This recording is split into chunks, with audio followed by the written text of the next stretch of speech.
What's up everybody, and welcome to Poppy's Playtime Chapter 2 Ending Explained. So in this video, we're obviously going to be having spoilers, so if you're not looking for those, don't forget to skip that. But we're going to be talking about the crazy final 5-10 minutes of Chapter 2. In addition, we're also going to be talking about the board members of Playtime Co. We're going to be talking about a few other characters, how many chapters Poppy's Playtime may possibly be, and of course, stuff for Chapter 3.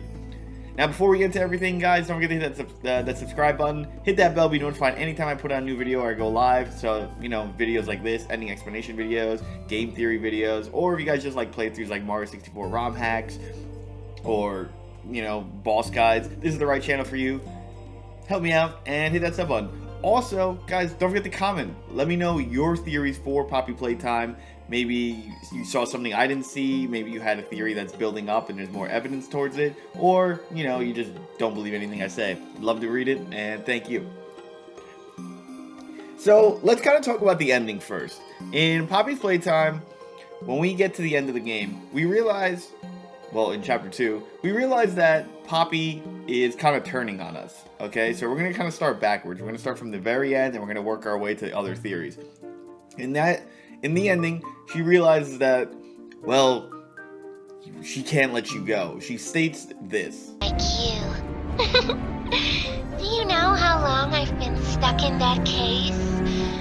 Well, too long. I had so much time to think and reflect. Time to figure out exactly what I would do when free. We'll set things right. Terrible things have happened. But I know that whatever I need you to do, you're capable. We will. What? She states that we're too perfect to let go and that we're able to do basically what she needs. And not in the sense where, you know, oh, we're going to listen to everything she does, but in the sense that we are not only trying to escape, but she's our only means of being able to escape. So she has what we have, what we need, and therefore we'll listen to her. And that's what makes us perfect, is 1, we listen, we don't ask questions, 2, we don't fight back, and 3, we've defeated 2 experiments so far. We defeated Huggy Wuggy and Mommy Longlegs.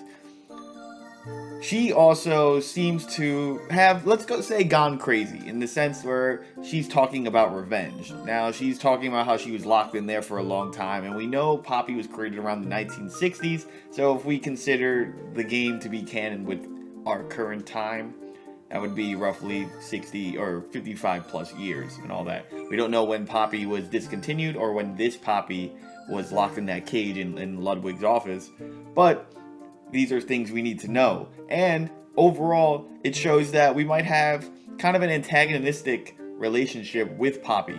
I don't think Poppy's going to be the final bad guy, but I do believe that she thinks she can do more than she can. She's in a sense where she wants to fight against Playtime Corporation, and she wants revenge, and you're the only one who could carry out that revenge. So it's kind of a weird, like, good-bad kind of thing. Like, obviously, Playtime Corporation is evil, but it seems that Poppy has kind of gone insane from being locked in for so long.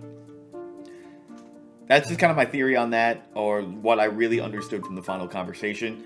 There could be more, or maybe it wasn't as sinister as it sounded, but overall, that's kind of the vibe I'm getting. However, you heard an alarm clock after Poppy was telling you that she can't let you leave because you were too perfect. Then the radio communications go silent and you hear the alarm clock a few more times. She's also surprised from this alarm clock. So there's a few things. 1, she's in a completely different room. She's in the train control room because she was able to switch the tracks. You were about to leave, and then she turned you to a deeper part of the, not industry, not corporation, factory. But this next enemy, I didn't really find anything about this enemy, but it seems to be some sort of alarm clock enemy. Obviously, I don't think it's the monkey or the bunny that we had to do in the first playtime, or technically in Chapter 2's first mini game. But overall, we know we're going to be fighting some sort of alarm clock bad guy, and it looks like they've already kidnapped Poppy, which is kind of strange. They all go for Poppy, so Poppy has some type of relationship with each of the main characters.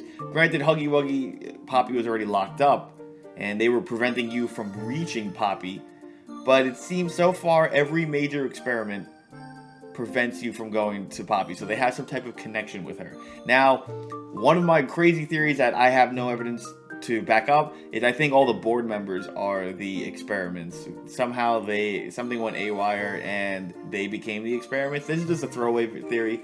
I don't 100% agree with it, but it's something I thought of because there's 5 board members, 5 slides from the beginning of chapter 2. Now, when you come down to Ludwig's slide, obviously he's the founder and all that.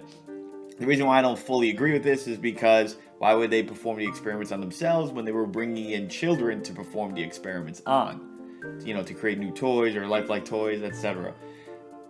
But, you know, things do happen, things can go crazy, and there's not really too much talk about what's going on. I remember MatPat Game Theory tried to pin that Stella is Poppy, but Stella, not only she has a radio comm, granted it's the same voice actor, that's where the whole theory comes from, but not only does she have a radio comm talking in the Playtime area where it's like, okay, Mommy Longlegs is going to guide you, Kissy Missy's the conductor, etc., but she has her own personal slide, as you guys could see in the beginning of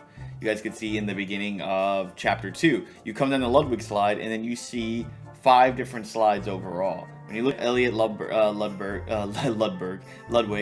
so that's the founder, and that's where you started. That's where you found Poppy. Then you have Leith Pierre, haven't heard any information. Then we have Stella Graber, who I think each board member has their own thing, because why would Elliot, the CEO and founder of the company, have a slide? There's only these slides here with their names specifically put on there. And now the other reason why I say this is important is because the 5th slide, if we look to the right over here, one of the slides is kind of broken, kind of down, and we already took out the experiment. We already took out Huggy Wuggy. Now it could also be the doctor slide, but one boss down. I think this game only has 5 chapters, and these are going to be each of the bosses. The bosses are somehow related to these members from the slides. So there's Eddie, M&R, Leith, and then yeah, that's really kind of it for here. That's kind of my throwaway theory about the Playtime Corporation board members. Anything could happen. Maybe they became like, you know, different toys. Because a lot of people want to say Poppy is, you know, Stella. So that's possible, and that means we might have to fight Poppy sometime in the future. Though that's kind of a doubt, because I think the final boss is going to be some type of amalgamation of every single major boss. The reason why I say this is because after you kill Mommy Longlegs, a giant hand sweeps up and takes her head. Her body gets kind of sucked up into this, let's just say, conductor or vacuum chute. And, well, the rest of her that's left out after she passes away is grabbed by some giant metallic hand. And it's pretty scary. It kind of reminds me of, like, remember the beginning trailer or the teaser trailer for Springtrap in Security Breach? It kind of has that metal claw of a hand. But yeah, it grabs it from underneath and pulls it down. So it might be something, and there might be something there. In addition, Mommy Longlegs, as she dies, she says, "No, you fool, you're going to make me a part of him." Okay? And she knows there's something that's sinister in creating, and brooding down below.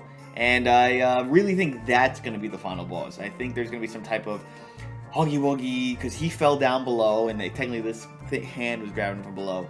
Mommy knows that they're going to be combined into something, and overall, like, it could be some type of mix between everything, some insane, crazy monster that we might have to fight with our hands, which I kind of hope is like some sort of interchangeable hands where we get to fight them off. I think it's going to be sick. So, last but not least, I think Kissy Missy is not a bad guy. Now, yes, she rescues you, or she unlocks the gate for you and helps you go along. But the thing is, though, I think Kissy Missy might be a child or something like that, or could be Stella. Maybe one of the board members was Huggy Wuggy, and the other one is Stella, which is Kissy Missy. Now, more than likely, Stella is probably Poppy, but there seems to be that not every toy is evil. Granted, Poppy's kind of throwing that theory out the window, but maybe we team up with Kissy Missy in the future, or she's one of those doesn't say anything, kind of silent guys, maybe drops you a key here and there, and leads you